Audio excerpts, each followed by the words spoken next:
Okay, folks. Well, look, thank you very much for joining the second ever Zoom main meeting. Let's get going. So I'm going to share my screen and I'm going to bring up my PowerPoint presentation where I've got a bunch of things I want to show. So let me just click on the button to start the presentation.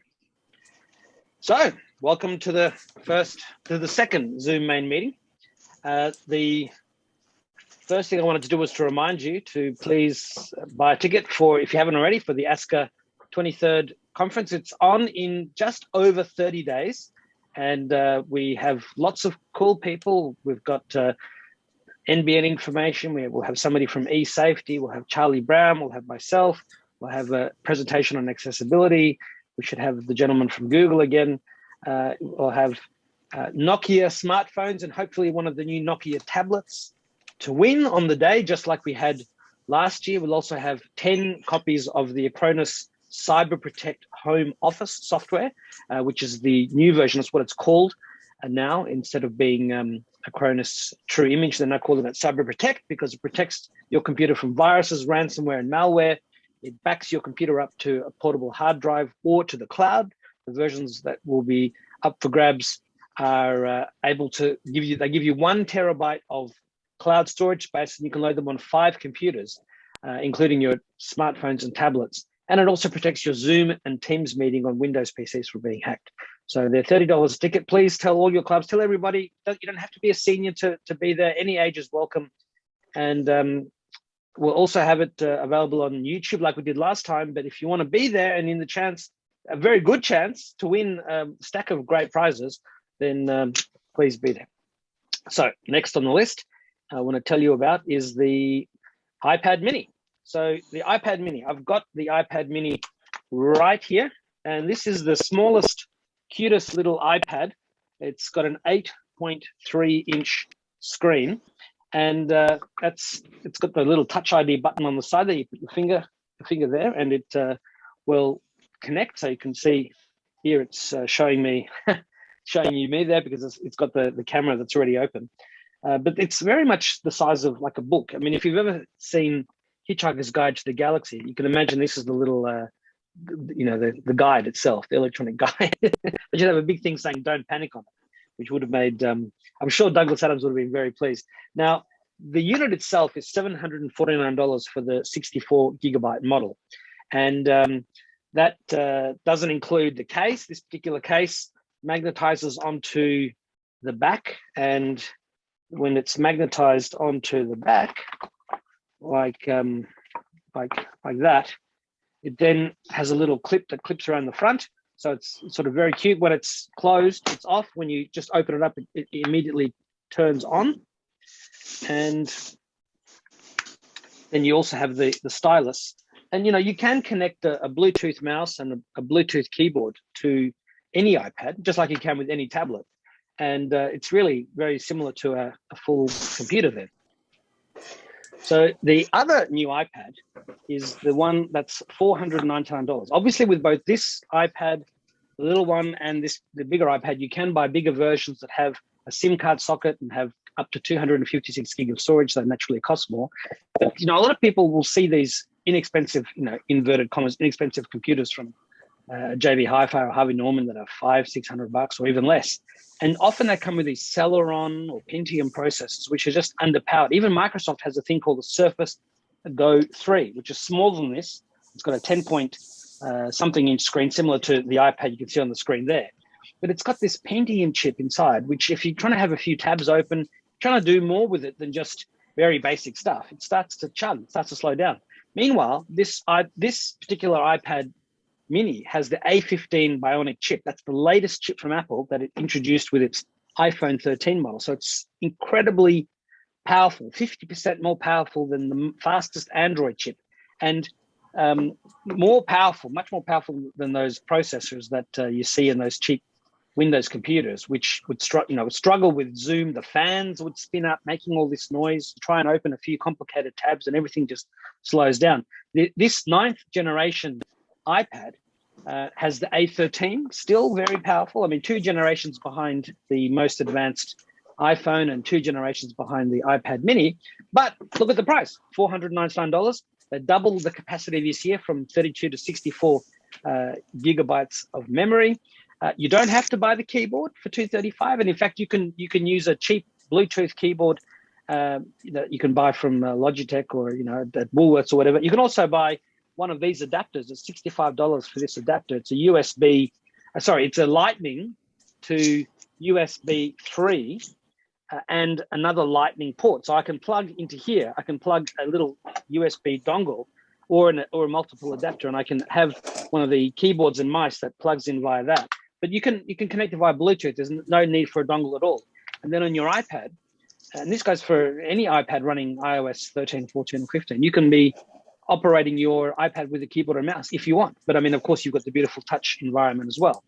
And I personally think this is better value than a cheap Windows PC. It's got Microsoft Office if you want it, but it comes free with Pages, Numbers, and Keynote, Apple's version of the Office suite. Again, there's a million apps designed for the iPad, designed specifically for the iPad screen, from games to productivity to Zoom to all sorts of things. It's very difficult to find new apps for the Windows PC. Most of the programs are being made to run in a browser.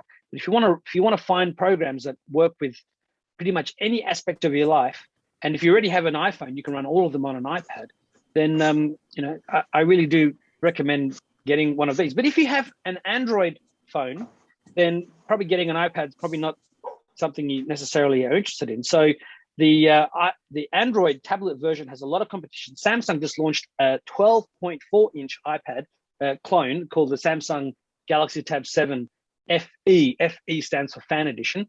It's $749 for a 12-inch. But Nokia just launched a whoops. Let me just see. Did I have that mode in there? I may have. Oh, there it is. There. I'll come back to the iPhone 13 in a moment. So this tablet just got launched yesterday. It's $349. It's a 10.4-inch screen. So it's similar in size to the iPad you saw on the previous screen. 64 gigabytes of storage. You can plug in a micro SD card that will give you an extra 512 gigabytes of space, but it's only good to put movies or TV shows or photos on Android devices. Even though you can plug a memory card in, you can't store any apps on them, which is a bit annoying, but that's life. And this has got a 15-hour battery life, so they claim. I mean, the iPads have often on Androids and Windows, when they claim a certain amount of battery life, it fluctuates. But on iPads, when they claim 10 hours, they mean it. So anyway, this one is up to 15 hours. And if you have already got an Android phone, this is a great tablet. You can put all of your apps on there. I mean, tablets are great. On my mother's tablet, I've got Foxtel Go, I've got Stan, I've got ABC iView, SBS On Demand, 10 Play, 7 Plus, 9 Now. I mean, it's a portable television and video rental store, except if you're paying the monthly amounts, it's all there. So I've also got the radio app and also the ABC Listen app. So you can listen to any of the radio stations around Australia, or indeed, if you get some of the other radio apps, listen to any radio station around the world. There's an app on there called, on the iPad called Rain Parrot, tells you when it's about to rain. It's going to, if you want to know whether it's going to rain in a few minutes, I mean, there's apps that will tell you, and they're amazingly precise. So anyway, this tablet, it's good at the price, $349. There are far fewer Android apps that are designed for the large Android size screen than with iPad. Most of the Android apps on a tablet are sort of stretched out, and they're not really specifically designed for the larger screen, but they're available. There's over 2 million apps in the Android store. So if you are an Android person, there's a lot of great tablets available. Samsung has them. And again, I think a lot of these would be better for everyday usage than having a laptop with a keyboard. And with this, you can connect a keyboard and mouse. And this tablet also comes with the Google Kids Space. It's a new thing from Google that has a bunch of content specifically designed for kids, apps and books and games that is sort of kid-friendly. So this probably will be a very popular tablet, and of course got cameras in the back and with flash and all the rest. So that is from the Android side of the fence. Now, one thing I wanted to do was to show you the iPhone 13 Pro. There's the iPhone 13 Pro and there's the Pro Max. The Pro is this size, and the Max, you can see, is bigger. This is 6.1 inches. This is 6.7 inches. And they look, on the face of them, they look identical to the iPhone 12 Pro and the 12 Pro Max. They look the same from the front and from, but at the back, this actually is a 12 Pro, but it's the same size. But if you have a look at the, let me see if I've got it here. The 13, on the new 13, you can see that the cameras, on the 12s, the cameras are vertical. On the 13, they're diagonal. And they did that because the cameras themselves are larger and they're more powerful. And on the 13, you can see that there's 3 of them like there was with the 12. Now, one of the cool features of the new cameras, besides being, better for taking night photos in all of the modes, but a very senior friendly feature of the 13 and 13 Pro is something called the macro lens. So to give you an example of this, let me just make myself full screen here. Let me stop sharing for a moment. So if I grab the old iPhone and I'm trying to go into I'm trying to zoom in on the camera, you'll notice that when I do that I can, sorry, one sec, it's asking me various things. So if I go into the camera and if I'm trying to zoom in onto something, right, it looks okay there, but if I zoom in like close, it goes all fuzzy. If I'm trying to see that text down the bottom down there, it's all fuzzy. And sort of to see it, I'd have to zoom out a bit, and then I've got to take a photo, and then I'm going to look at the photo, and I have to sort of zoom in, and it's sort of a multi-step process, and it's still a bit fuzzy, right? But with the new iPhone 13 Pro, and it's with the Pro, if I grab this over here, and then I go right close to it like that, it instantly zooms in, and it's clear. Can you see that? Can you see how clear that is? So this becomes, so I've got the 0.5, I've got the 1.x, and I've got the and also it's got a 3 times optical zoom now, so you can zoom in further. And the digital zoom goes up to 15 times. I can do a 15 times digital zoom. But if I'm, so it's got a, if I'm going close into something and you just wait, it hang on one sec. It really it zooms in. So that's called a macro mode. So it's very handy. It's like a portable magnifying glass. Now the iPhones already had a magnifying glass mode, but you had to find it. You had to know it existed, and then you had to, and if I go into the magnifying glass mode and I type in magnify, there's now actually an app called Magnify. You used to have to find it in your control center, and then I can zoom in, like this. That's, you have sort of have to use the manual zooming mode, and then you can take a photo of it, and you can also change the various you can change if you've got different problems with your eyesight, you can change various things, but you have to know that mode exists. You have to even know it's there. But now it's just, you just bring up something, you have a close look, and where I find it handy and where I'm going to really use this on I've got a friend who has a shop in Canberra, and I go and visit him every now and then and just help behind the counter, just mucking around and serving customers. And he cuts keys and he replaces watch batteries, and you often see these tiny little batteries with tiny spidery thin numbers on them. 616, 626, 720, 716. I mean, if anyone's seen those little tiny button batteries, the ones they're worried that kids are going to swallow and hurt themselves with, I mean, they're very small. And as you get older, it's harder and harder to focus on those tiny things. And what I would normally do is I grab my phone, I take a photo, and then I'd zoom in, and I have to hold it and make sure that it was sort of clear. Because when I take the photo and zoom in, if it's a bit fuzzy and you zoom in, you just have zoomed in fuzzy, right? It doesn't really help. But with this, I've tried it on some little batteries that I have, and you can clearly see. So it's very handy. I mean, no one's going to necessarily spend over $1,000 to buy an electronic magnifying glass, but if you're going to get a new phone and it's something you're interested in, then it's just a cool feature to have. Which other phones have a special mode. You've got to find the little flower, you've got to go into that mode, you've got to tap it, you've got to know it's there. Most people don't know that these modes even exist on their phones, but with the iPhone you just hold it close and it just automatically zooms in. So I was very impressed with that, and I thought that's going to help a lot of people. Now also, you might notice, ask away. Is that a digital zoom or is it not? No. Well, the phone itself has 3 modes. It's got a widescreen, which is called 0.5, and it's got the normal, which is called 1x, and then it's got a 3 times optical zoom. Optical. That's good. The previous one, the previous iPhone 12, had a 2.5 times optical zoom, and then the iPhone 7 Plus up to the iPhone 11 had a 2 times optical zoom. So this is the first one that goes to 3, which is really good. But this also means that on photos you can go up to 15 times digital, whereas previously it was 12 and before that it was 10. But yeah, 3 times optical zoom. So that's one of the biggest upgrade features of the new iPhone is the new cameras. We're always taking photographs of our kids or grandkids or memories, whatever it might be, and they say that the best camera you have is the one you have with you, right? Even if you have some fancy smanchy camera at home, if it's not with you in that moment, it's it's like not having it at all. So that's also a welcome feature. And the macro mode it's like having a 4th lens designed for macro. And there is a piece of software you can get called Halide, and this Halide software, it's a camera app for professionals, and it's got this new macro mode that works on any iPhone. But I tried it today and it didn't work. It didn't work like that. I had to fiddle with it, and it wasn't simple. It was fiddly. So whereas this, you just hold it down and bang, off it goes.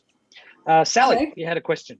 Yeah, well, I just wanted to ask a bit more about the iPhone. I've got a 10S at the minute, and I am quite a keen photographer, and I've been umming and ahhing, at what point do I upgrade? Because there's nothing actually wrong with my phone at the minute, other than I can probably get better quality photos. Is now the time to upgrade? Do you think there'll be another enhancement in 12 months' time? Yeah, look, that's a great question. I mean, every year there's another enhancement. Next year's cameras will be even better. Next year they might have a 4 or 5 times optical zoom. They're always focusing very heavily on the cameras. This year's cameras, they added night mode to every lens. I mean, you've only got 2 lenses on that, whereas this has got 3 lenses. And last year, I can't remember whether it was the ultra wide or the telephoto, but one of them couldn't do night mode that well. And one reviewer from the New York Times said, "Oh, who takes photos at night?" Well, everyone takes photos at night. I mean, the reason you don't take many photos at night is because you see that flash, and it's hard to see on the screen, a bit fiddly. But if your phone could take fantastic night photos, you'd take a lot more photos at night, most likely. If you got the new iPhone, and specifically the 13 Pro or the 13 Pro Max, the last year's 12 Pro and 12 Pro Max, it was only the Pro Max that had the 2.5 times optical zoom, whereas this year on the 13 and 13 Pro, the only difference between the 2 cameras, the 2 phones, is the size of the screen. Last year, the Pro Max had a better camera. Also, last year, they introduced optical image stabilization, where I think the lens was stabilized. Anyway, there's improvements in the new cameras that are dramatically better than the ones you've got with the 10S or whichever one it was there. And the 10S came out 4 years ago. So there's a lot of improvement in 4 years. But of course, next year's will be better. If you're going to sell that phone, you probably get $600 or $700 for it. I mean, you should go to Gumtree, eBay, and have a look to see what people are selling it for secondhand. It can be handy. I personally find life is better with 2 iPhones. They have all those folding phones that can do various things, and they're pretty cool. But I like the idea of having 2 separate devices, both with separate battery life. So you might not want to sell your second iPhone. You can also Apple now has the ability to buy the phone from them and pay it off month by month without any interest. So you can always do that directly from Apple, and you can also go to your phone company and they have a 12, 24, 36-month plan depending on who you go with. So it can make the process of buying one a lot more affordable, especially if you're going to keep it over 3 or 4 years. I would go into a store, seeing as we can do that from Monday. I would have a look at some reviews online. There's some examples online showing photos from a 10S, 11, 12, and 13 and comparing them all. And no doubt the 13 has the best photos, but naturally next year's will be better. So, if iOS 15 turns your phone into a newer, more powerful phone as it is, But if you're taking a lot of photos, you won't regret it. But of course, next year this time you go, oh well, there's an even nicer phone. So, That's the problem. yeah. But look, at some point you got to bite the bullet. If you're happy with your phone and you're happy with the quality of the photos, then hang on for one more year. But then definitely get it next year, because it'll be at the 5-year mark, and that's a long time. It's half a decade. There's a big jump. A lot of people have said, oh, I've got an iPhone 12. Do I need to upgrade? Well, personally, for me, yes, I need to. But the average person doesn't. I mean, the average person has been hanging on to their phone for longer and longer. And we've even seen phones come down in price. I mean, there's a Motorola phone for $899, their Motorola Edge Fusion.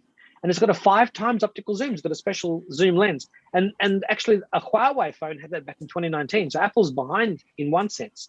But in another sense, whereas the other guys are packing in 50, 60 megapixels, there's this tiny little sensor. Apple makes the sensor bigger, and it makes the pixels bigger as well. So a bigger sensor and bigger pixels lets more light in. You actually get better quality photos with a 12 megapixel sensor than you do with somebody's 50, 64, or 108 megapixels, where they've crammed, heaps of megapixels into a tiny size, and they do a thing called pixel binning, where they drop a bunch of the pixels. The way Apple does it is better. And you've also got the iPad Mini. Maybe an iPad, it's only got one lens, a 12 megapixel lens, but maybe you'll find that spending $749 on one of these, or a couple of $100 more for the 256 gig version, might be better for taking photos than buying a new iPhone. Then you've got 2 different devices, and next year you can upgrade to whatever the new iPhone is then. But it all depends whether you need an iPad or not. No, I've got an iPad. Yeah. So yeah, I personally think that it's an excellent iPhone. And I mean, it's natural. They keep making better ones every year. So the next thing I wanted to show you was the AirPods Pro. Now, AirPods Pro, let me just go back to they're $399 at Apple. They're $295 at Kogan or Dick Smith. Officeworks has them for $348, and there's usually going to be various sales that'll get them down. They are supposed to have a new version of the AirPods perhaps later this month. But they're supposed to look like this, but apparently not have the noise cancellation that these ones do, which we don't know yet. It's all a rumor. But there is a new feature called Conversation Boost. And what I'm going to do is I'm going to bring up a video and show you that video. So let me just share my desktop screen. Let me go over to my, one sec. Let me click that to the top. Let me go over to my Safari. Let me click this down to the bottom. Let me scroll down. So this is a video. This is taken from Apple's. Let me just stop sharing there for a sec. Bring up the sharing again. And I want to make it so that I can share the sound. And it's not giving me the option to optimize for video clip, but that's okay. So let me hit play and make this full screen.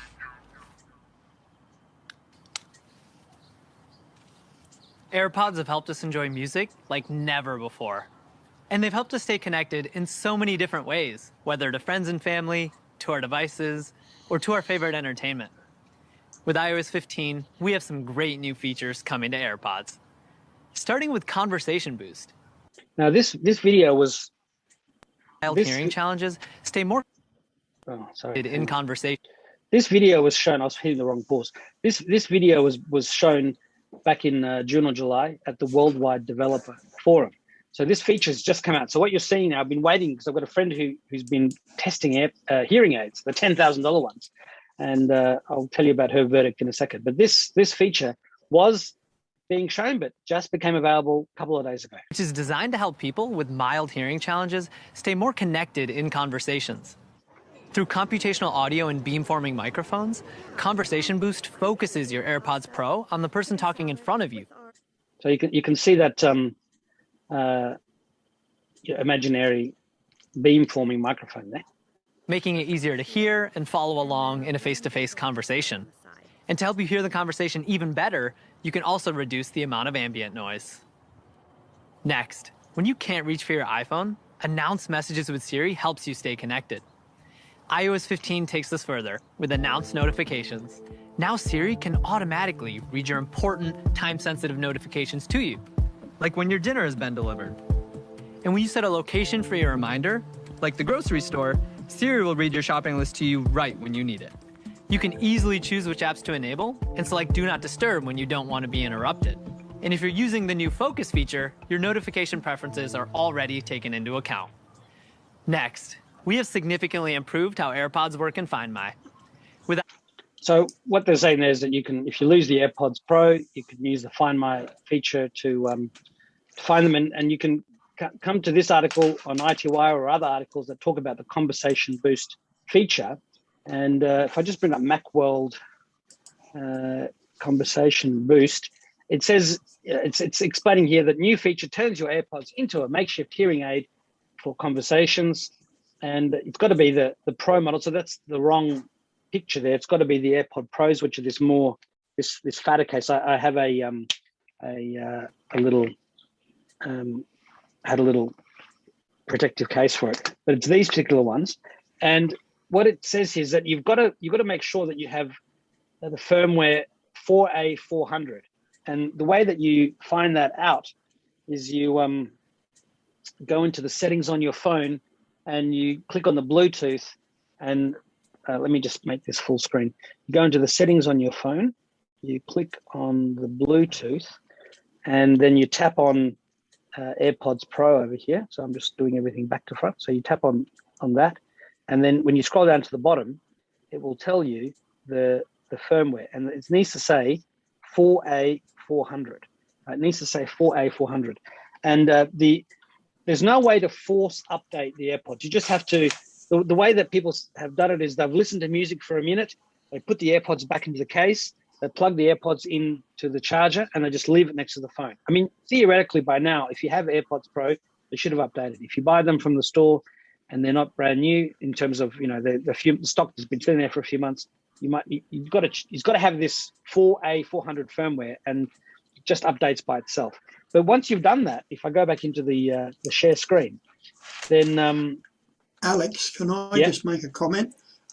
When you're sharing the screen, when you go to share screen, it's got optimize for video clip. Can you go and click that, please? What that does, it optimizes your movies and they don't get that jerkiness. Yes, yeah. Well, the problem is that it's got share sound here, and optimize for video clip is grayed out. It's not letting me do it. But I'm not. But I mean, I don't have any other videos to share at the moment anyway. So, are you there? Hello?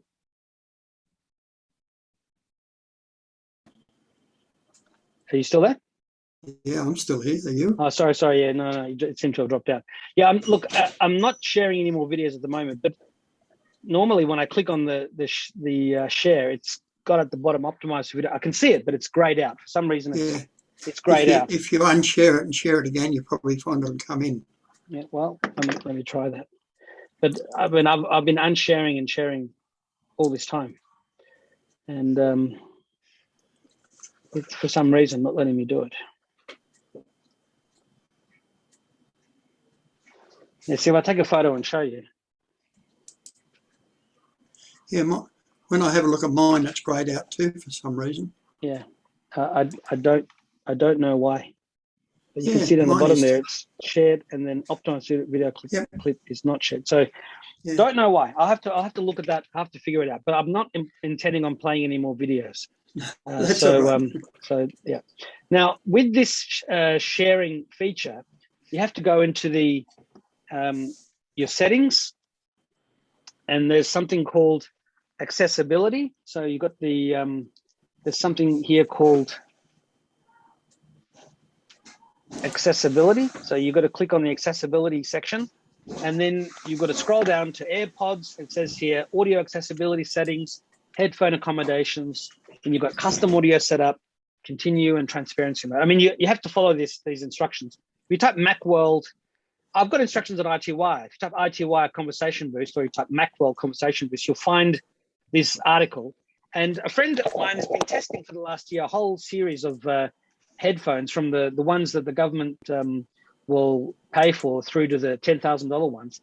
And she's been testing them on loan for the past 2 or 3, for the past year. You know, she gets them for 2 or 3 weeks or 2 or 3 months to sort of test them out. And I mean, I've got on my instructions, I've got like 17 different steps that you can put in. And somebody on Reddit told me, oh, but the thing is, when I looked at it, that's the only way I could figure out how to do it.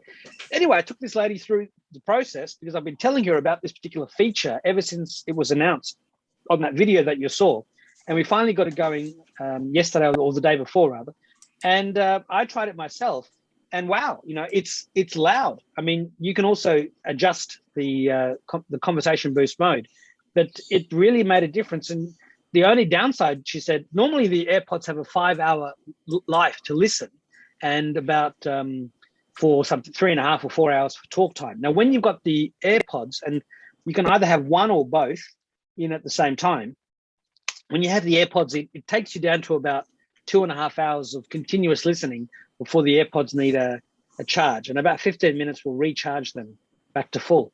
But considering these are about $300 each, and when you put them in, the AirPods back in, they start charging automatically. You can buy 2 sets of these for $600, and you can still have $9,400 left in your pocket.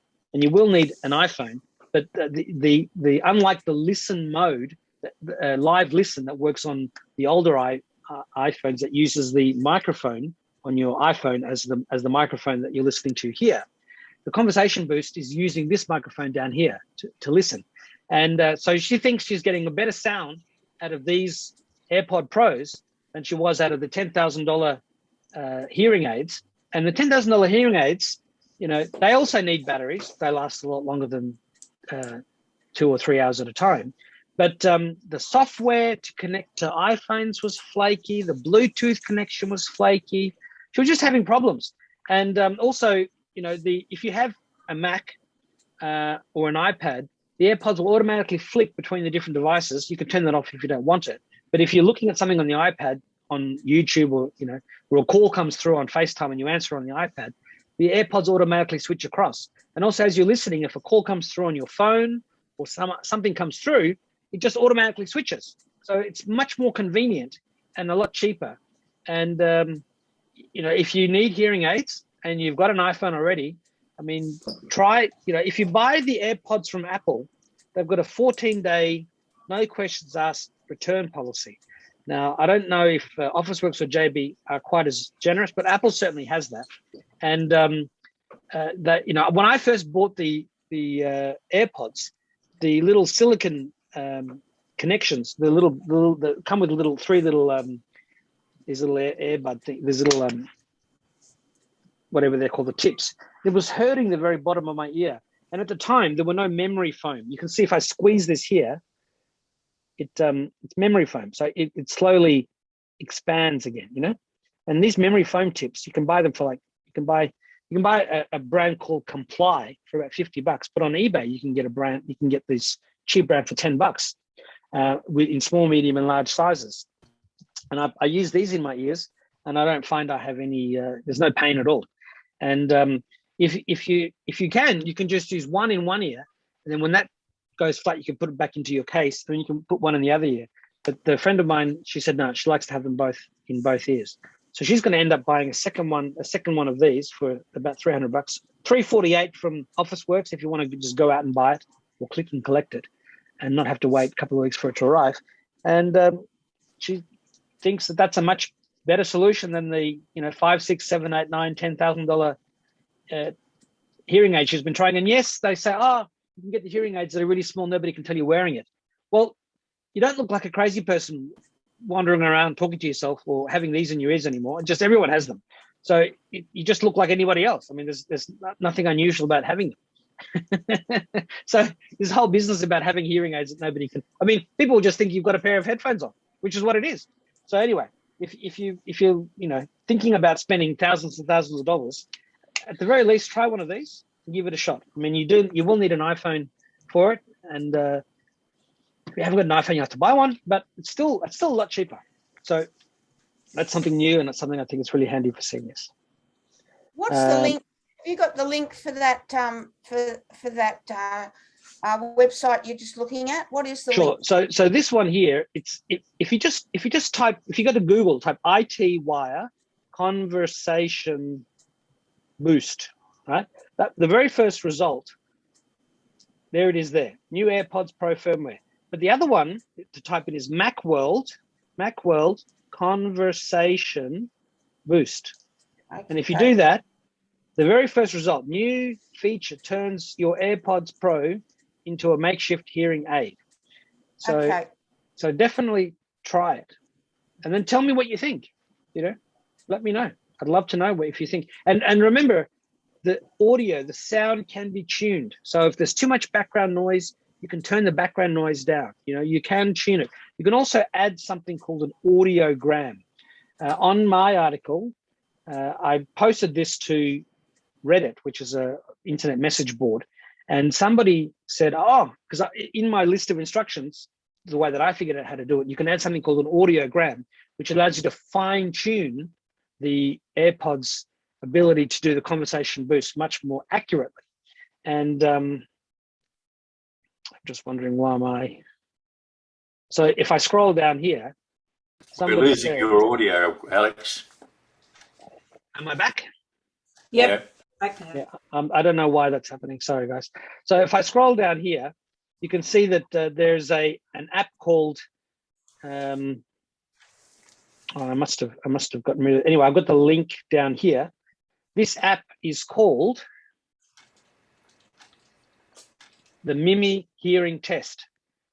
And it creates something called an audiogram, which you can add to your phone, and then it can help to fine tune this conversation boost. So when they talk about it being a makeshift hearing aid, it's actually really quite advanced. I mean, it's sort of giving you the same sort of abilities that they have in those hearing aid shops where they've got all this equipment. You can now do it yourself with your phone, with a much cheaper and more useful set of of these AirPods.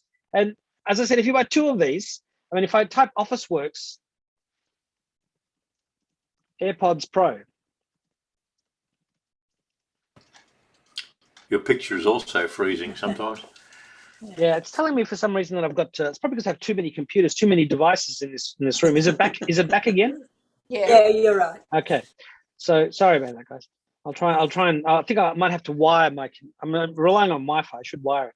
So that's the AirPods Pro with wireless charging case, 348, and if you have 2 of these, you have one in one pocket, one in the other. As soon as these go flat, you just pop them back in the case, pop open the other ones, put them in, and you've got your ears back again.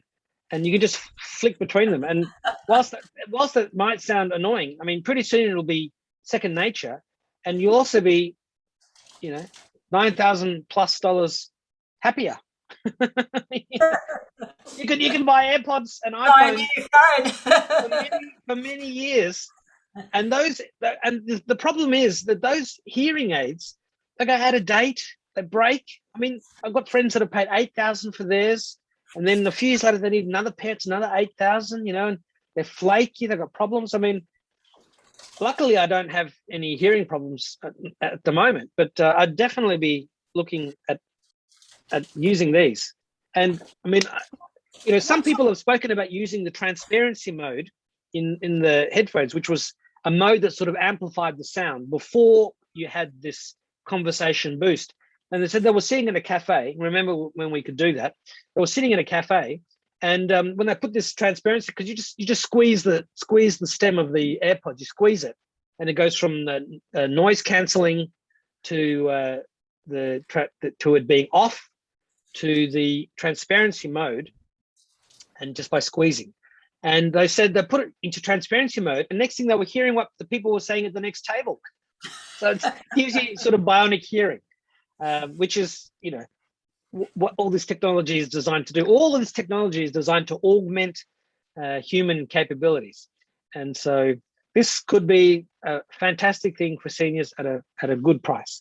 So I'm excited about that. And what sort of iPhone do you need? What sort of iPhone do you need? I think it works with any iPhone, because the thing is that, so let me just type in conversation boost iPhone requirement, because it's using the microphone that's on the air. So here we go.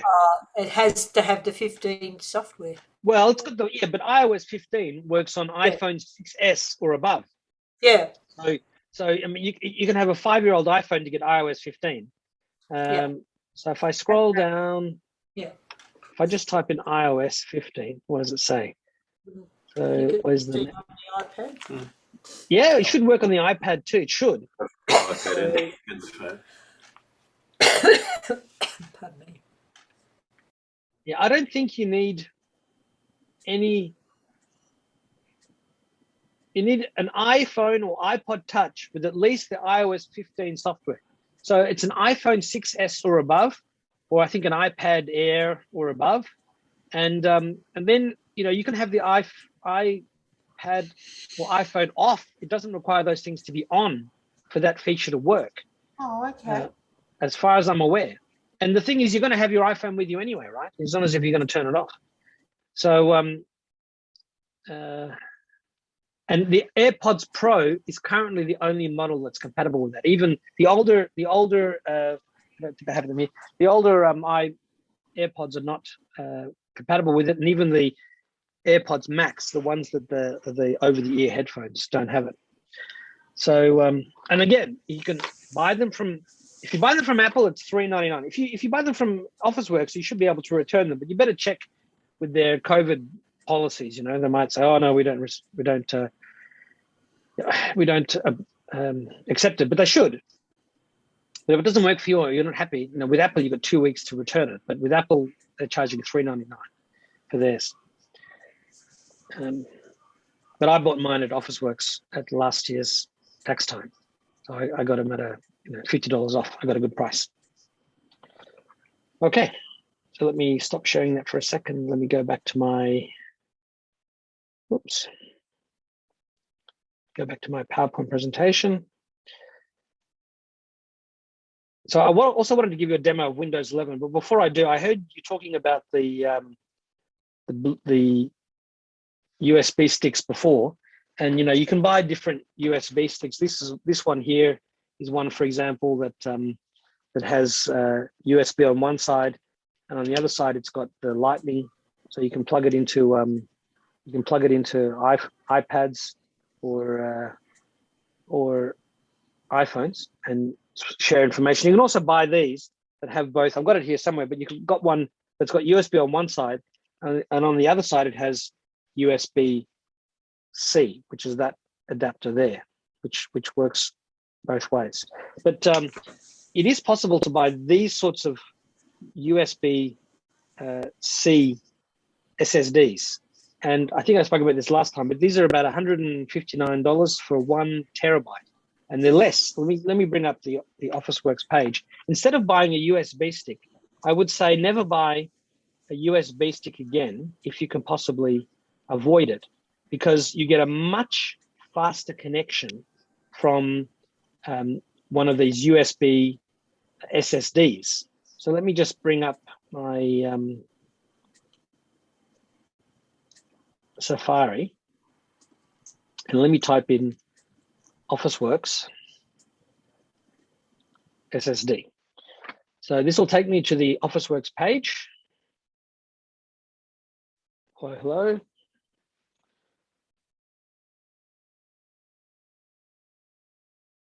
Let me try it again, Officeworks.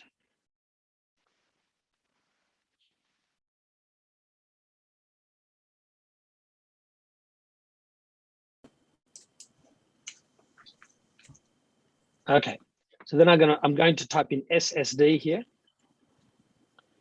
And when I scroll down, you can see here that something similar to this, but with a little loop over there, it's 164 for 1 terabyte. But you can see that a 500 gig is 98. And if I scroll down, you can get a 2 terabyte for 660. That's obviously quite expensive. Let's just go from price low to high. But the transfer rates, the time it takes to copy some files, especially if they're large files, onto a USB stick can be many minutes, whereas on these, it can be seconds or just a minute or so. So consider buying the USB, and you can get them with the old-fashioned ports. It doesn't have to be this USB-C, but if you have a computer with USB-C, and many computers now have this USB-C, which is like the Lightning, it's reversible, that's a faster connection. That's the fastest connection besides Thunderbolt that you can get. So definitely you want to consider one of those. Let me just, okay, sometimes you type in price loader high and it gives you crazy stuff like pencils. So let me just type in, let me click on hard disks and data storage. So you can see here 250 gig 89, but why would you pay 89 for 250 gig when you can pay 98 for 500? Here's 118 for 480, 385. This is Extreme Pro. So this one here. It's like super, super fast, but that's quite expensive. And so then, yeah, there's a lot of different choices, but the one for 164 for 1 terabyte, that's all you need. I'd get one of those, and you'll never go back to using USB sticks again, unless they're for very small, just to share, you know, documents or simple stuff. But people are sharing larger files these days, and an SSD makes a big difference, and the price just keeps coming down. Okay, so the last thing I wanted to do, well, let's just see what I had here. There's only a couple more slides. Okay, yeah, so the last thing I want to do was to give you a quick demo of Windows 11. So let me just rejoin my connection here, and let me just see what the ID is. One sec.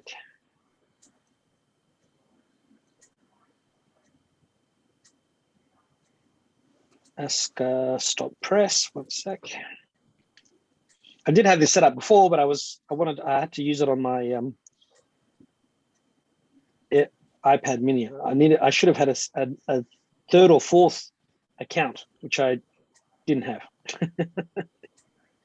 Okay, so let me just type in the meeting ID, which is 863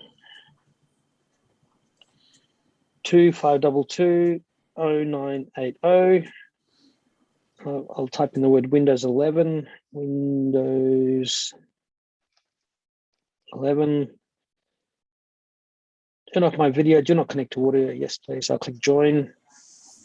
And then I'll type in the passcode for that.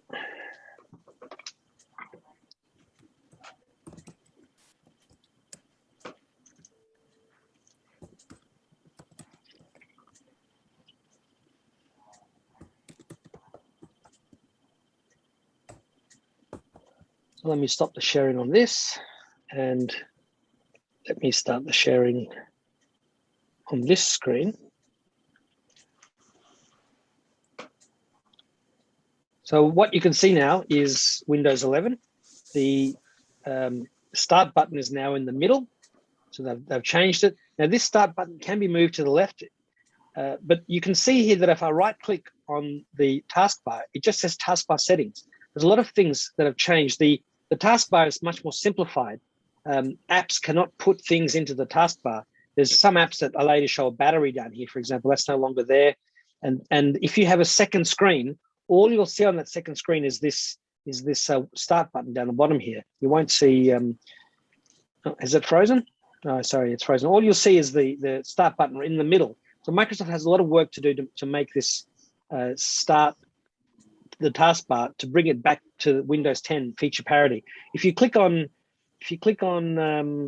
all apps up top here, it says all apps. If I click on that, you can then see this list of apps, which is like what you see in the start menu, but you can't have folders, and they took away the live tiles. So some people are very angry about that. They like to organize things, but for many people, they're just going to be going to the search. I mean, they're just going to type on the start button, and to find something, they just start typing. So I'm just typing ZOOM, for example, and it brings up Zoom.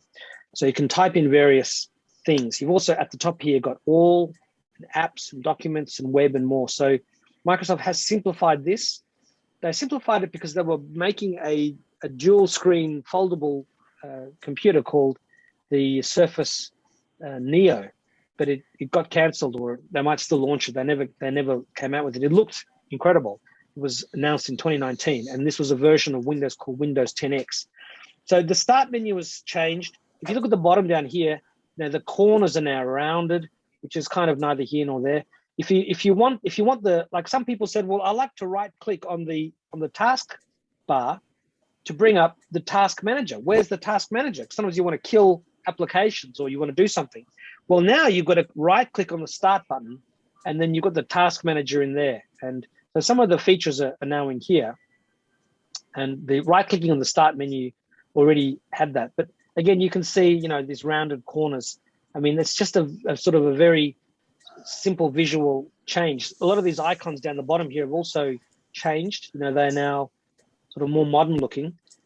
So for some people, they think Windows 11 is a bit of a downgrade. There was also meant to be, and you can see there's various icons here. There was meant to be the ability to run Android apps in Windows 11. That's now coming next year. And I mean, if you have an Android phone and you have a Samsung phone, there's ways of running your Samsung Android apps on your Windows PC. I don't know how much of a demand there is to run Windows Android apps on a PC, but if you can do it, people will want to do it. Now, the other question is, how do you download Windows 11 if you want it? Well, what you do is you just bring up Google or Bing and you type in download Windows 11 Microsoft. If you type those 4 words, then on Google at the very least, let me just bring up Google, because on Google it's got the answer right there. So if I type in download Windows 11 Microsoft.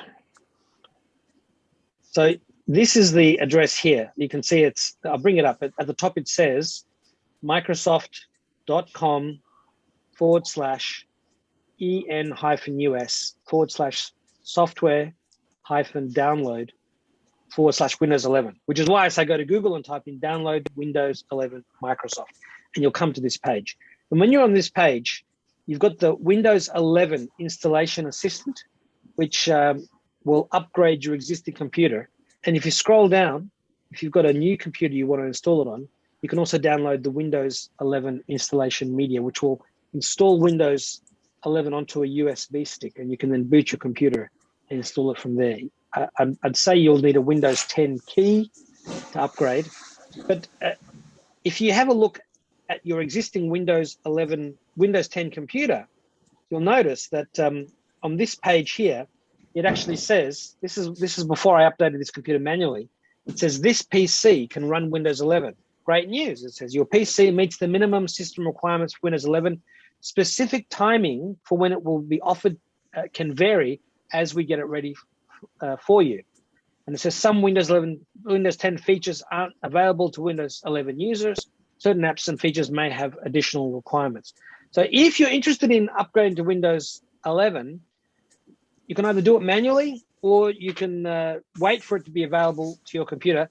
Some Windows 11 computers, there's a bug where they can upgrade, but this update is telling them that it's not available. And also some people using an AMD processor finding 15% slower performance in games, but those are bugs that will be fixed. This computer I'm using is basically a brand new Windows Microsoft Surface that I didn't have too much on. So I was happy to just install it manually and it worked. But Windows 10 will continue to be supported until October 14, 2025. So there's no rush to update. Let other people find the bugs. Let Microsoft, they'll have a bunch of improvements and enhancements over the next few months. Maybe the next big version of Windows 11 will come out in 6 months. Even though Microsoft said, we're only going to do one major update a year, they probably will get an update in a few months' time.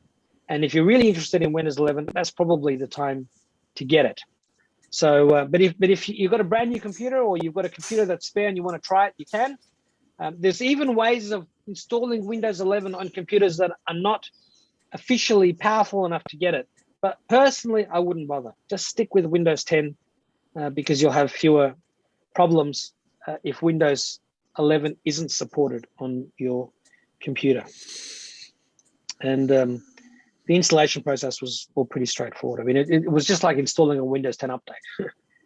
I mean, they could have called it Windows 10 update, but they didn't. They called it Windows 11. So that's it for this month. I was just going to say, please tell everybody you know to buy a ticket for the annual conference. Going to have a lot of great speakers, a lot of great prizes. And do we have any questions? Alex, I just took some photos on my drone. Could I show them to you? Yeah, please.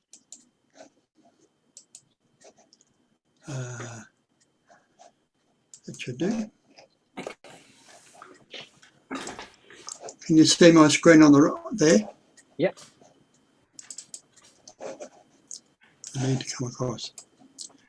That's the sphere one. Right. Sphere it is. Like a 360 panorama.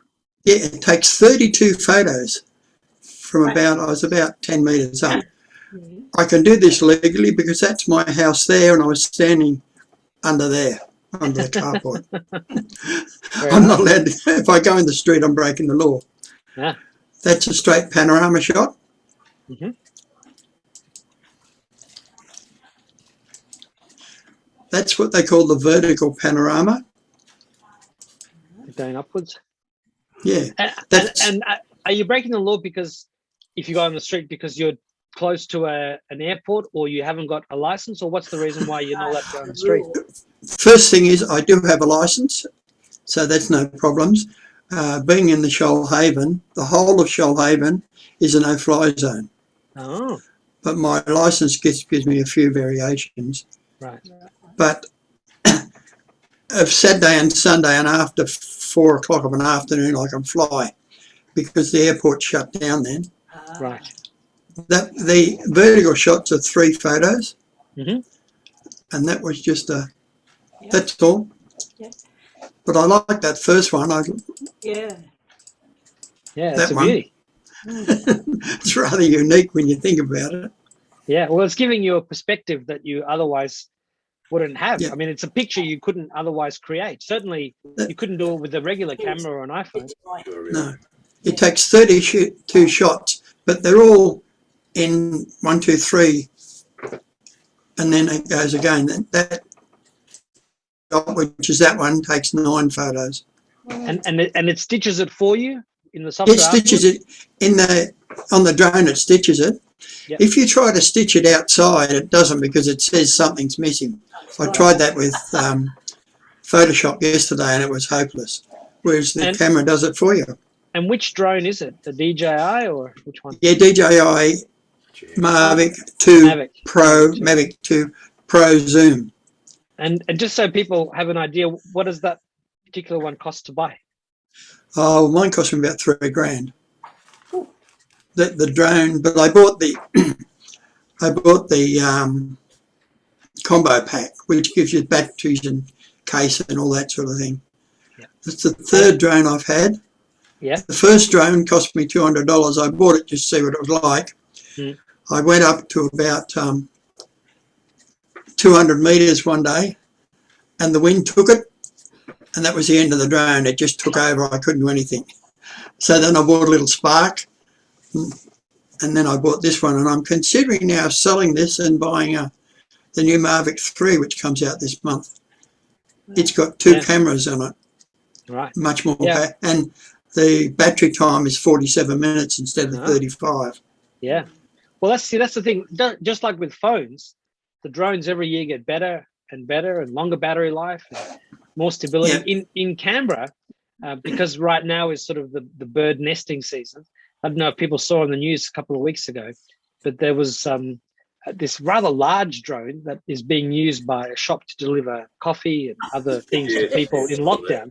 And this bird was hanging on, trying to find this drone. You know, I'm sure if I've often had the birds chase my drone, and I just drop it down out of it's their territory, so I get out of the way. Yeah. But I mean, the birds must get a real fright. What's this, flying thing? So, and those are quite big drones. But I have seen photographs of like eagles or whatever attacking this drone. Sort of just dropping to the ground. So, yeah, you're doing the right thing. But after millions of years of evolution, humans can fly in a way that spooks birds. Yeah. Well, thank you for sharing that. That's great. Alex, can I? Well, you just dropped that. Oh, sorry, Sandra, you dropped that. But yes, I also wanted to ask you. Yes. Hang on, I want to ask David something. Okay, Can go I ahead. What drone is it that you have now? It's a DJI Mavic 2 Pro Zoom. Mavic, right? Okay. But as David was so saying, that's the a Mavic really 3, big one. Yeah, but what do you think about the Spark for a beginner? I had a little Spark, and the only thing I didn't like about it was a 13-minute battery time. But it was a great little drone. I loved it, but I bought this one and then sold the Spark. Yeah. So I won't knock it. The Mini, it's got a longer battery life and I believe better camera in it. That's the one that came out last year. And that's, I don't know, you might know, Alex, I think it's about $1,000, that one. well, yeah, I remember I was testing a drone from DJI in 2019, and it was $600 or $700 to buy. And you could get a combo pack that came with 2 or 3 batteries, and you could also buy this. It also came with this sort of wireframe shell case that you could put around the drone. It cut flying time by about 5 minutes, but of course it made it safer for kids who weren't being exposed, and the birds who weren't being exposed to the rotors. I did see a story, which is, I'm sorry to say, it sounds a bit gory, but this is 2-3 years ago. I remember reading this, and this guy was flying his drone around his toddler son, and part of the rotor managed to damage the boy's eye. So you definitely have to be careful around little kids, and that's why I was pleased to see that sort of like a grill that went around, and even if it bumped into a kid's head, the rotor can't touch the eyes, but that extra weight did chop some of the flying time down. But when you've got multiple batteries, I mean, you've got to get the drone to come back to you, and you can get the drone to follow you, and you can even be walking around and the drone can follow you, a bit like that center stage. But the only problem, of course, is that you have the sound of the drone in the background, which is sort of noisy. There's no anti-gravity machines like in Star Wars or Star Trek where it's completely silent yet. They will have that at some point. They'll figure it out. Eventually. That Follow Me app on this particular drone, I thought that I'd see how good it was, and down here in Nowra there's a road that's got no trees around it, and I was doing nearly 40 k's and it was keeping up with me. Wow. And you were on a bike or driving? Or? No, in my car. In your car, you were driving, yeah. Yeah, and just follow me. If you're buying a drone, spend the extra money and get a combo pack. You get extra batteries and all these other bits and pieces with it, and it's worth it. If you're going to buy something like the Mavic, the Pros, I suggest you can have a look at the smart controller. They are much, much better. Yeah, well, that's right. There is a controller you can get, which is like a mini iPad. I mean, otherwise you get a remote control and you've got to slot your phone into that. And then the viewfinder is how big your screen is. But if you buy the controller, which David's going to show us, then it's like having it's like the size of a sort of a mini iPad. And it's a much bigger screen. Yeah.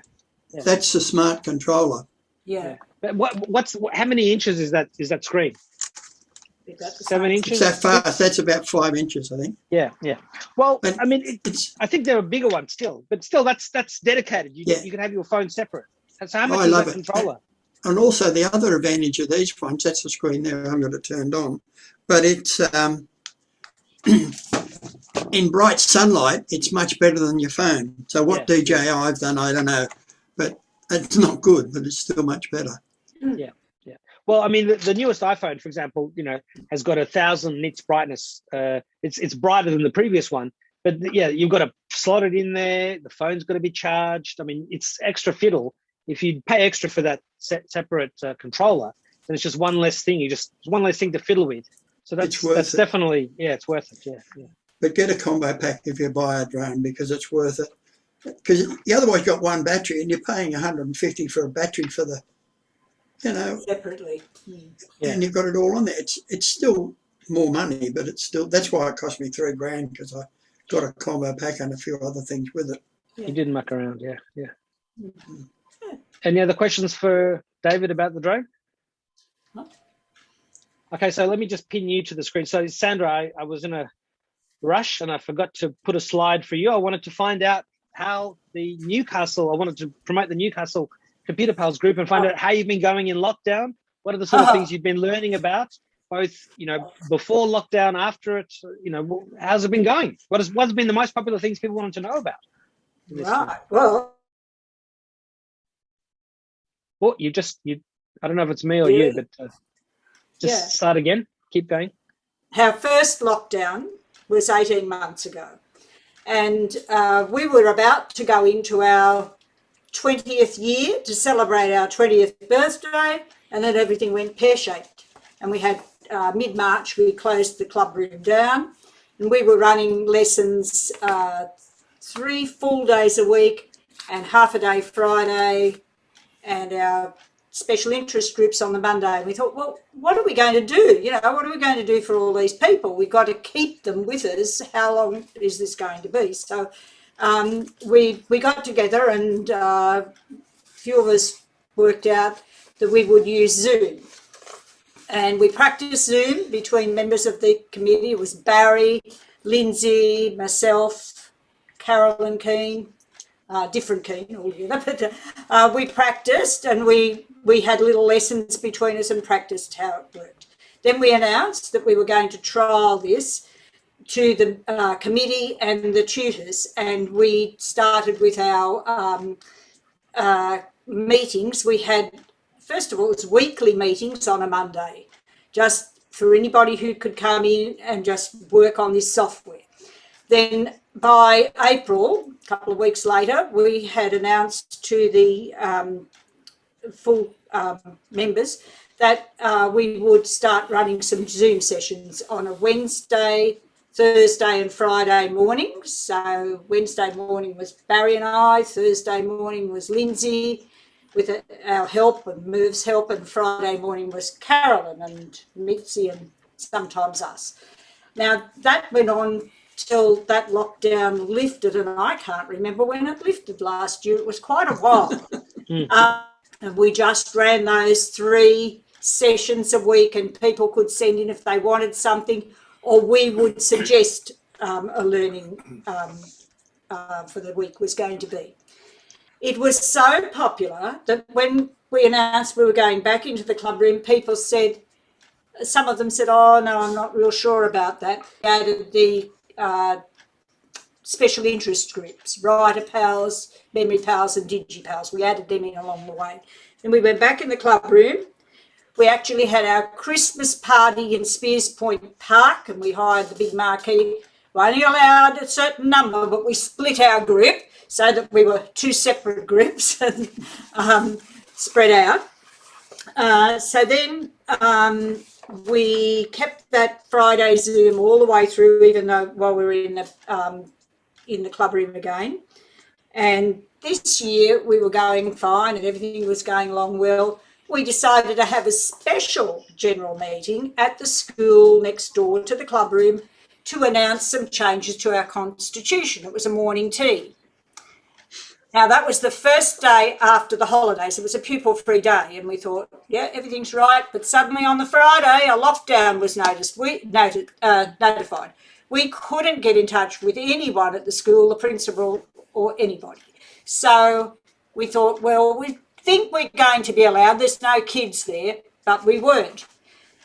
All our work on Zoom paid off, because within half an hour's notice of an email being sent out, and we raced and put signs up outside the school and everything, 23 was it? 23, 24 people went on Zoom. We crammed the club room a bit with masks on to support the others who arrived at the school and hadn't heard anything, and that went ahead. So that was fine. Then we still operated for another month until I think a few days before our AGM, the lockdown was announced again. So the club, we were having our AGM and lunch and maybe a little party for our 21st birthday by this time. Didn't eventuate. And off we went to Zoom again. And Barry has a photo of 35 Zoomers doing our annual general meeting. And that ran like clockwork. In fact, people said that they, I don't know whether Yeah, you I can can't put that can't, on. yeah, just put that. Can you share? No? There Yep. we go. But this one here that is just shown, That was that's Get On last Week, year's Get Get Online Online Week, which is coming up again And here are the shots of the AGM. There's one screen, and then he's got another one. I think that gets he's got different screens. I don't know how many he took, but I know we had 35 members because, and we did polls for the answers to the, any motions. We had polls up, and people were so impressed with the way that was run and how everybody paid attention. So that worked beautifully. So we haven't been into the club room since. In fact, Barry and I and quite a few of the other people on the committee can't even go there because it's in the other LGA. We're in Lake Macquarie, and Monday we might be allowed in there. Anyway, the latest lockdown, we've kept to our normal classroom schedule. So any classes that were organised for a Tuesday morning, Tuesday afternoon, Wednesday and Thursday morning and afternoon have been the same. The notes have been emailed out to the people the night before. The class has gone ahead. In fact, sometimes the notes are put on half the screen and a little exercise on the other, or else switch between the screens. A lot of people are very happy to do that, but we still have that little group that are very reticent to join in. And we've kept Be Connected going each week, but we can't. I've got one new person in that time. Haven't been able to get new people, so really, really new ones. I might add that for the ones that weren't too sure, Barry and Lindsay have gotten them on a phone call and talked them through how to do Zoom. It might take an hour or more to talk them through, but we've worked really hard. But there's still those ones that are a bit reticent to go on. Mm. Okay. This week, Lindsay taught MyGov yesterday morning. And Wednesday morning was something about phones, and Ray was files and folders on Tuesday morning. In the afternoons, we decided to go to a help desk style, help with Apple phones and tablets, help with Android, different days, different subjects. But still, the Friday Zoom goes ahead, and oh boy, were the questions thick and fast this morning from every angle on every different thing. They just ask what they want, and we've all got to fly by the seat of our pants. We had a Be Connected on yesterday afternoon. Oh yes, you did that, and that was on scams. Yeah. And they did that quite well. Yeah. As for the future, can I mention something about the future? Go. I think Jenny knows we're not going back into the club room. We're cancelling our lease. It's costing us far too much. Yeah. The airflow in there is really not good enough for this current Delta strain. We've got an air conditioner and an exhaust fan, but we have to close the doors and the windows at the front because of the traffic noise. It's just not good enough, and we have to look for somewhere else. And I think we'll be going into a different mode. A lot of it will be on Zoom. So there you go. Yeah. Welcome to our world. Yes. Yeah. And if you have an iPad or a or a laptop, I mean, you can be wandering around. You can keep your camera off. You can go to the kitchen and the microphone up. You can go to the kitchen, make something. You can wander around. You can be outside. In the sunshine, but you've got your tablet there and you can be participating. And no doubt you could always rent the school hall or somewhere if you had to have a get together for some reason. That's the next what we're looking at doing. That's what we're looking at doing. Yeah, which makes we still need at least one day somewhere for the newbies for coming in to Be Connected, or I don't know how I'm going to get my 100 newbies for that. Yeah.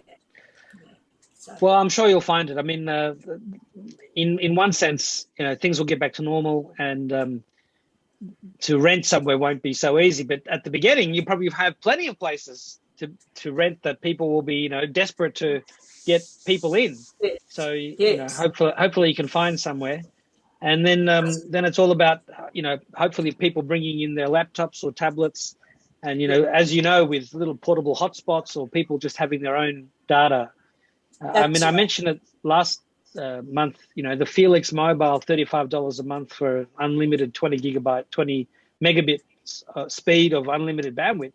And you can have your internet anywhere. And so that could be something quite handy for a lot of people if they want to save the money.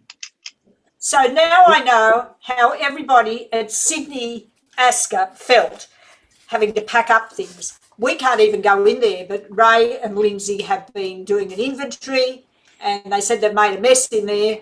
So next week we'll see what the mess is. That'll be good fun. It isn't easy, that's for sure. And it's not over yet for us. Yeah. No. Yeah. And as Steve South from, let me just bring up my screen again. There's, you know, you can use an iPhone or Android, and you can hang on, let me just bring up my other screen. You can, you know, you had that, I think you had a beautiful big display of some sort, like a electronic whiteboard. We have there's a huge Samsung television in there. Yeah, yeah. And so if we find somewhere who will accommodate us just one day a week, we might use that as a sweetener. Sure.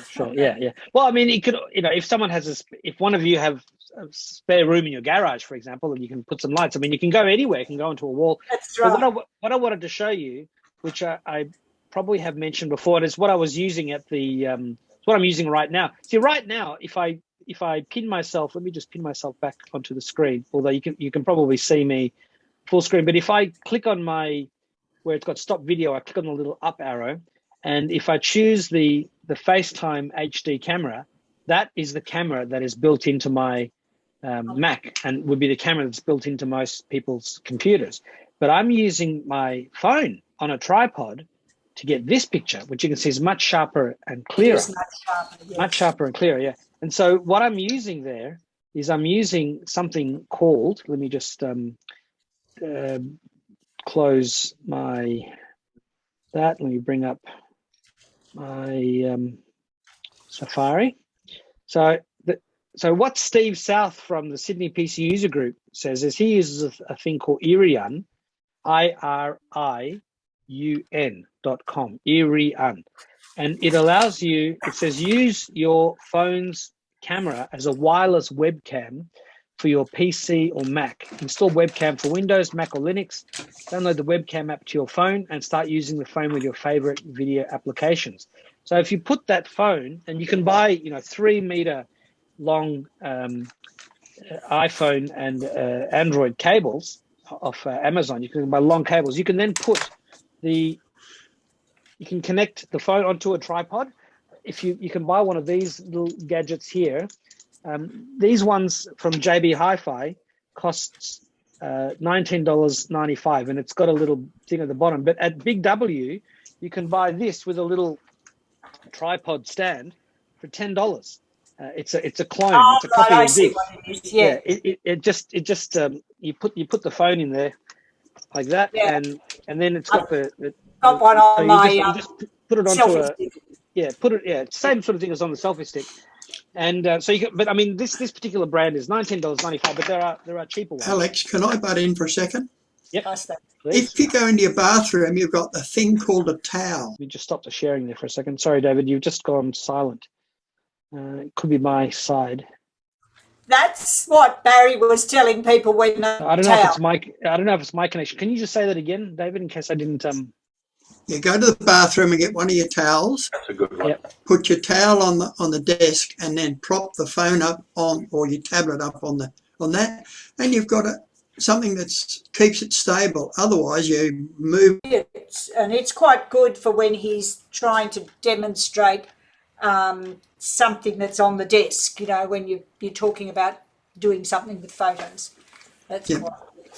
But we were going to buy an all-round microphone so we could stream from the clubroom. But now we're not going back in the clubroom. We might have to stream from somewhere else for the people who want to. I think I got this a few years ago from, let me just bring up replace the pin. So this is a tablet holder on a sort of a tripod. And you can buy these things as well to hold various sizes of tablet. So you can use the tablet, or you can use something like this as well. And I've used this to have it pointed downwards, and then I use it as an overhead camera.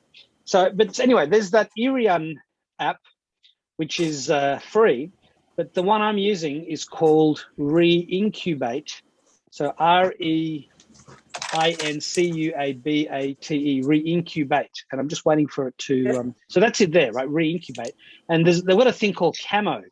Now this costs US $40 a year, or you can pay US $80 for a lifetime license, which is what I paid, and it works on. And I've got a free version, but it just puts a little watermark in the bottom left-hand corner, and you've got Camo Pro.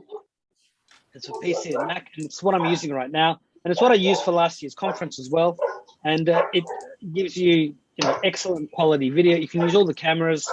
I think this one is just for iPhone, though. I don't think it's for Android, whereas the other one works on Android too. So if you have that either with the towel or set up on a tripod and pointing at even a whiteboard, you can then have a hybrid meeting where you can have elements of showing people that are in the room with you something, but also letting everybody else on Zoom see. Or if you want to show somebody something large, you don't have to rely upon the camera in your laptop to do it. So just an idea for you if you want to, if you need that sort of thing. Really good, yes. Suggestion for an all-around microphone, surround microphone. Well, there's a company called Blue. Blue. Got one there. Yeah. But I'm just the blue Yeti. Yeah, Blue Yeti. Yes, yeah, the Blue that's Yeti. right. Yeah, this one here is the one, the Blue Yeti X. That one there. Yeah. Oh yeah. Yeah, that one. Yeah, that's a very good one. But there's other ones as well. It's not just this one. Yeah, there's other brands out there, and they're getting cheaper and cheaper all the time, because more and more people are doing it. But otherwise, in general, the microphone on your iPhone and your laptop and your tablet, I mean, especially if you're in front of it, is pretty amazing. Yeah. But yeah, having some sort of 360. There's also Jabra and others have these little 360-degree sort of conference phones connected by Bluetooth, and those things are designed to pick up something from around a conference table and pick up that sound. So they're also very, very good. Thank you. Now, okay. There you are. So we might get somebody. Yep, absolutely. Well, look, I see a few people have had to go, and I've got a 3 o'clock meeting myself, so I need to get going as well. But look, thank you very much, everybody, for attending. Just to finish, Alex, yes, you got me into trouble. Did I? With Wombo. Oh. I took a photo of Pat and started dancing. Oh, she wasn't impressed. I don't know why. Yeah, well, some people are creeped out by it, but most people see the funny side of it. She laughed really, but yeah. The grandson loves it. Yeah, I can imagine. Yeah, it's good fun. Well, it's just the beginning. I mean, pretty soon they will. I'm sure, as I said last month, they'll resurrect, movie stars from decades past. You'll have a young Arnold Schwarzenegger. That isn't the young bodybuilder with the face put on, but it's just completely computer generated with Cary Grant and with whoever else, with Tom Cruise, and it'll be some incredible spectacle, and it'll be the next big thing in Hollywood in a few years, I'm sure. Very good. Okay, well, I'll see you all at the. The next one of these meetings is going to be the conference, so we'll have the next one in December. And I'll see you all at the conference. Okay. Thank you, everyone. You all seem to have frozen. Everyone. Thank you very much. Okay. Bye-bye. Bye, everyone. Bye.